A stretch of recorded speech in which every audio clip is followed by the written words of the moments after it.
Buenos días, buenas tardes o buenas noches. En esta oportunidad le vamos a explicar unos temas muy interesantes acerca de la anatomía. Bien, los integrantes del grupo somos Martín Sebastián Moscol Girón, Diego Sebastián Peña Marcelo, Aarón David Porras Dios, Jack de Rodríguez Noblecilla y quien les habla, soy John Vaz Eduardo. Bien, hablaremos sobre la morfología del sistema respiratorio. Primero, debemos tener en cuenta qué es el sistema respiratorio. Bien, el sistema respiratorio no es más que un conjunto de órganos que tienen como finalidad realizar el intercambio gaseoso entre el cuerpo y el medio ambiente, ¿no? Tenemos dos tipos de respiración, que es la respiración externa y la respiración interna.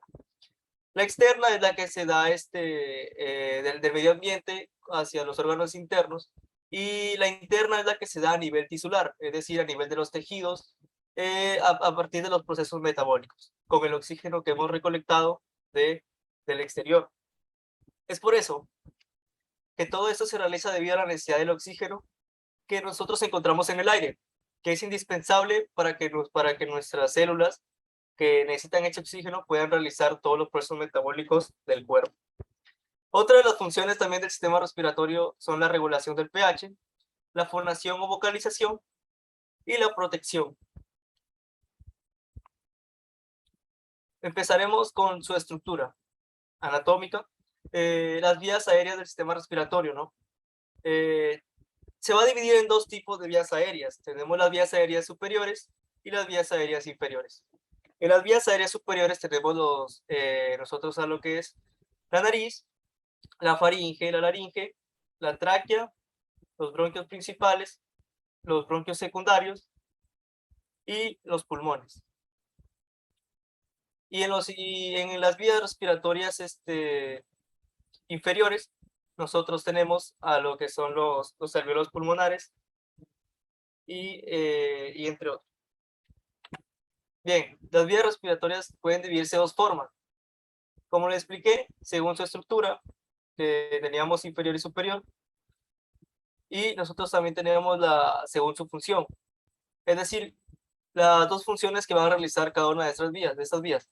Tenemos la zona de conducción, que es la función de conducción, que solamente va a conducir el aire, y después la zona respiratoria, que es donde se va a realizar el intercambio gaseoso. Bien, en la zona de conducción encontramos a la nariz, la laringe, la faringe, la laringe, la tráquea, los bronquios y los bronquiolos terminales. En la zona respiratoria tenemos a los bronquiolos y los alvéolos. Bien, tenemos como principal estructura anatómica la nariz y las fosas nasales. La nariz tiene un hueso que es conocido como el tabique nasal, y va a dividirla en dos partes, que se le va a conocer como fosas nasales. Bien, también la nariz tiene tiene varias divisiones, como podemos apreciar en la segunda imagen, que son el cornete inferior, el medio y el superior. Y cada uno de estos cornetes va a tener unos meatos. Tenemos también el inferior, el medio y el superior, y en la parte más superior, o sea, por encima del cornete superior, del meato superior, tenemos lo que es el receso esfenoidal. La faringe. La faringe va a dividirse en tres partes, según con las estructuras que están relacionadas. Tenemos a la parte superior, o también llamada nasofaringe o rinofaringe, que se encuentra posterior a la nariz. También tenemos, como en la segunda parte o segundo fragmento, a la orofaringe o bucofaringe. Orofaringe, pues porque está atrás de la boca, y a la boca se le conoce como vía oral. Y tenemos la tercera parte o tercera porción en color morado, que se le conoce como laringofaringe, ya que en esta parte va a pasar de faringe a laringe. Bien, en la nasofaringe nosotros encontramos el paladar blando, la úvula y la amígdala palatina. En la orofaringe, para la laringofaringe, encontramos la lengua, la amígdala lingual. Luego tenemos a la laringe. Bien, La laringe es también una parte de conducción, una zona de conducción, que, o sea, solo va a conducir el aire. Y esta va a tener un cartílago que se llama el cartílago epiglótico. Este cartílago epiglótico, que está contorneado con morado, es el que va a obstruir la entrada de la laringe para evitar que los alimentos que nosotros ingeramos y después de la boca o sea, siga su recorrido, evitar que estos alimentos entren por la vía aérea, ya que eso es peligroso y no puede llegar hasta los pulmones. Por eso es que cada que nosotros tragamos la comida, este cartílago epiglótico va a cerrar la entrada de la laringe. Bien, la laringe está localizada en la parte alta del cuello, entre las vértebras C1 y la vértebra, hasta la vértebra C6, permitiendo la respiración concurrente o vocalización de la deglución. Bien, vamos con la tráquea. La tráquea es un conducto impar y medial que comienza en la laringe y termina en el tórax. Esta nos va a dar dos ramas que después veremos, y pues se extiende desde el borde inferior de la sexta vértebra cervical, donde es que terminaba pues la laringe, y va a acabar en lo que es la cuarta vértebra torácica en un adulto. Bien, aquí es cuando les explicaba de la bifurcación de la tráquea. Se va a dividir en dos partes, y estas dos partes, estos dos conductos, los vamos a llamar bronquios, y van a ser los bronquios primarios, que tenemos ahí señalados. Luego tendremos los bronquios principales, y estos bronquios principales de derecho e izquierdo nos van a dar los bronquiolos terminales. Y también tenemos los bronquios secundarios, ¿no?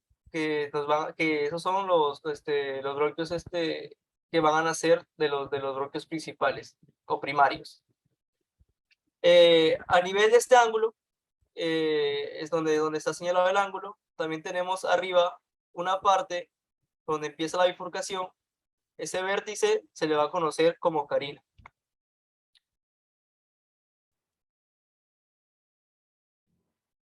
Bueno, siguiendo con la ponencia, voy a hablar acerca de la anatomía de la tráquea. Primero, tenemos que la tráquea va desde C6 hasta D6. Algunas generalidades es que mide de 9 a 15 centímetros y tiene de 15 a 20 anillos. Y también que une la laringe con los bronquios principales.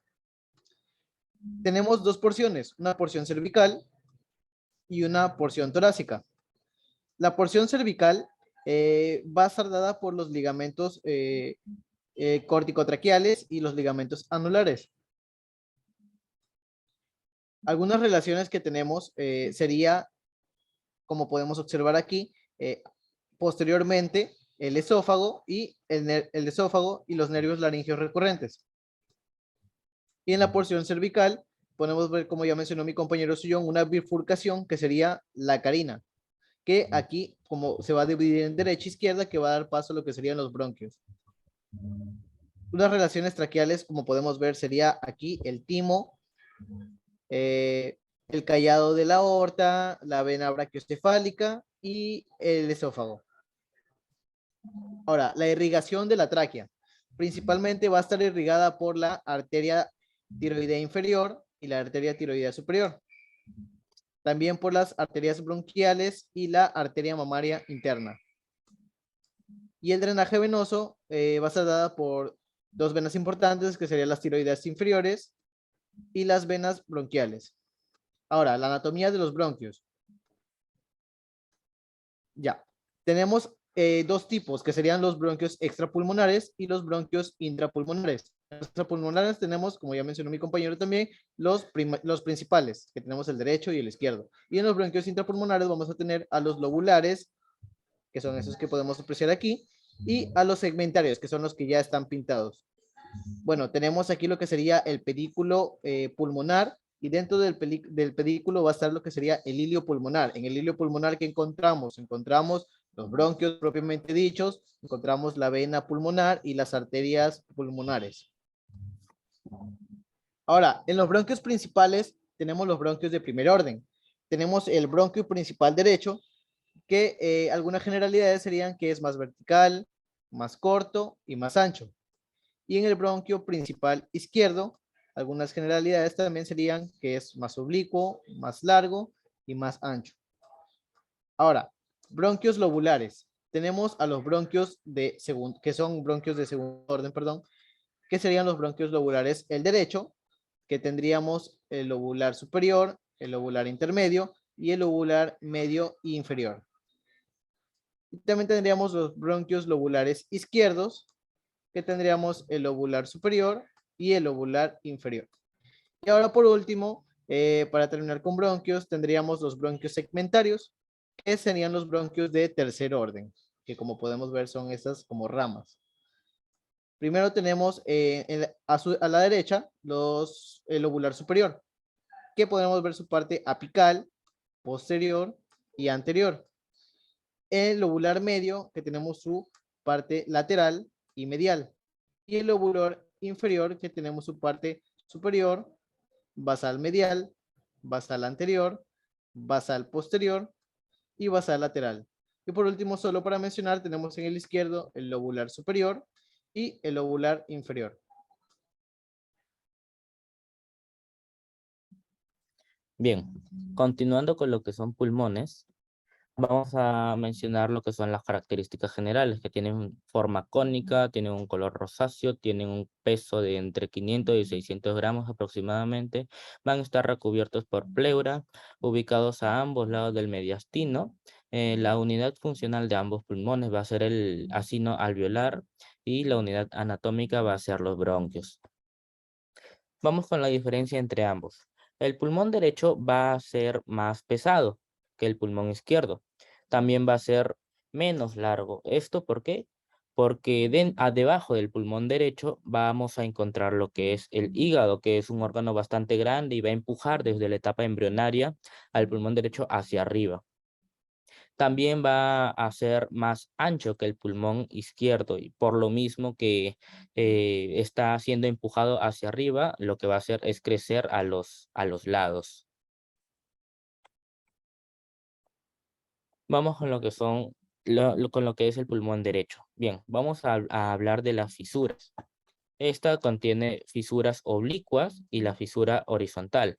La fisura oblicua está a nivel de vértebra T4 en la quinta costilla y la fisura horizontal en el cuarto espacio intercostal al quinto espacio intercostal. Y este posee 3 lóbulos, el superior, el medio y el inferior.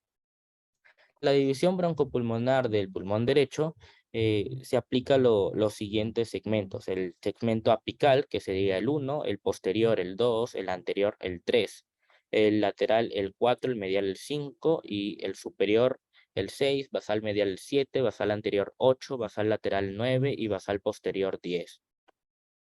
La división broncopulmonar del pulmón derecho, acá podemos ver mejor lo que es el basal anterior, que vendría a ser el 7. Vamos con lo que es el pulmón izquierdo. Va a ser de menor tamaño que el pulmón derecho, como lo dije anteriormente, va a tener solamente una fisura oblicua que va a estar entre la vértebra T3, T4 y va a llegar hasta lo que es la sexta costilla. Va a poseer 2 lóbulos, el superior y el inferior. Y lo que tiene de característico el pulmón izquierdo es que va a tener en su lóbulo superior la língula del pulmón. La división broncopulmonar del pulmón izquierdo se aplica a los siguientes segmentos: el apico posterior, que conforma el segmento 1 y 2, el anterior el 3, la língula superior el 4, la língula inferior el 5, el superior el 6, el basal medial el 7, basal anterior 8, basal lateral 9 y basal posterior el 10. Acá tenemos una vista interna de lo que es el pulmón, que se ve mejor la parte basal medial, que vendría siendo la 7. Vamos con las impresiones del pulmón. Con las impresiones del pulmón derecho, en primer lugar, tenemos lo que es el timo, que se encuentra en este lugar, la vena cava superior, la vena brachiocefálica derecha, la tráquea, el esófago, la vena ácigos, la vena cava inferior, la cardíaca, el corazón, lo que vendría a ser, y vamos con las impresiones del pulmón izquierdo. El timo, el corazón, el esófago, la aorta descendente y lo que es el arco aórtico más superior, la tráquea y el esófago, la arteria subclavia izquierda y la vena brachiocefálica izquierda, y lo que es la primera costilla. Vamos con lo que es el hilio pulmonar. El hilio pulmonar va a estar conformado por lo siguiente, lo que son las venas pulmonares, que las podemos ver ahí señaladas, las arterias pulmonares, los bronquios principales, los ganglios broncopulmonares, las arterias bronquiales y, por último, las venas bronquiales. Muchas gracias, esta ha sido nuestra presentación, espero que les haya gustado.